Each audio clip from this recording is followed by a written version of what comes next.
দুর্গন্ধ বের হবে এবং সেদিন তাদের পতন করবে। ম্যাডামের সেই কথা বাস্তবায়ন হয়েছে, হাসিনার পতন হয়েছে। এখন আমাদের প্রয়োজন হলো এই দলকে সুসংগঠিত করা এবং এই দলকে সুসংগঠিত করার জন্য আমাদের নেতৃবৃন্দ যেভাবে আমাদেরকে নির্দেশনা দেবেন সেইভাবে নেতৃত্বের মেনে চলে আমরা যদি চলতে পারি, আমরা ঘরে শান্তিতে ঘুমাচ্ছি 5 তারিখে। এই 5 তারিখের আগ পর্যন্ত আমরা কে কোথায় থেকেছি, বিশেষ করে বলবো সবচেয়ে বেশি এনজয় করছে এই জিনিসটা আমাদের অঙ্গ সংগঠনের নেতৃবৃন্দরা।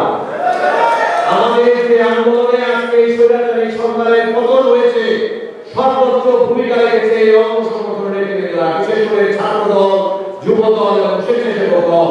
লোকের সাথে স্মরণ করতে চাই সেই তরতাজা ছেলেগুলোকে আমাদের চোখের সামনে আমরা টেলিভিশনে দেখেছি, কেউ রাস্তায় দেখেছি। এই আন্দোলনের বুক পেতে দেওয়া সেই আবু সাইদ, শহীদ আবু সাইদ থেকে শুরু করে মুগ্ধ পর্যন্ত এই তরতাজা ছেলেগুলোকে স্মরণ করে একই সাথে অন্যান্য যারা নিহত হয়েছেন দলের ভারপ্রাপ্ত চেয়ারম্যান তারেক রহমানের অংশগ্রহণ মহাসচিব পক্ষ থেকে দলের প্রতি কিছু নির্দেশনা আছে, যে কারণে আমরা মনে করেছি যে সভাটি খুবই গুরুত্বপূর্ণ। এই সভা আহ্বান করা হয়েছে। ইতিমধ্যে সভাপতি মহোদয় স্বাগত বক্তব্য কিছু নির্দেশনা দিয়েছেন। জনাব আবহাওয়া আতঙ্ক সহ আমাদের মানুষ মহানগর দক্ষিণ উত্তরের সম্মিলিত যুদ্ধ আহ্বায়কবৃন্দ, বাংলাদেশ জাতীয়তাবাদী দল বিএনপি এই সরকারের সাথে মোটেও সম্পৃক্ত নয়। আমরা প্রতিশোধের রাজনীতি করি না, আমরা প্রতিহিংসার রাজনীতি করি না। আমরা জানি এই আওয়ামী লীগ আপনাদের উপর নির্যাতন করেছে,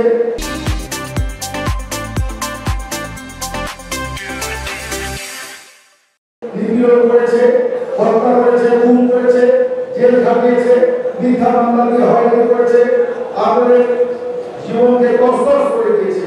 আপনাদের ক্ষোভ বেদনার কথা জানি, আপনাদের মতো আমাদেরও একই অবস্থা। কিন্তু এই ক্ষোভকে কখনোই প্রতিহিংসা প্রতিশোধের মধ্যে দিয়ে যাওয়া যাবে না। আমরা দেখতে পাচ্ছি এই আন্দোলনের বিজয়কে নস্যাৎ করার জন্য বিভিন্ন স্থানে আওয়ামী লীগের নামে যারা রাজনীতি করত, তারা বিএনপির নাম দিয়ে, বিএনপির নাম ধরে তারা বিভিন্ন জায়গায় অপকর্ম করছে। অথবা এটাও দেখেছি আমাদের এলাকায় যে আওয়ামী লীগের কর্মীরা ঘরের চিপায় বসে প্রশাসনকে ফোন দেয়, আমার উপর আক্রমণ হচ্ছে, আমার উপর চাঁদাবাজি হচ্ছে।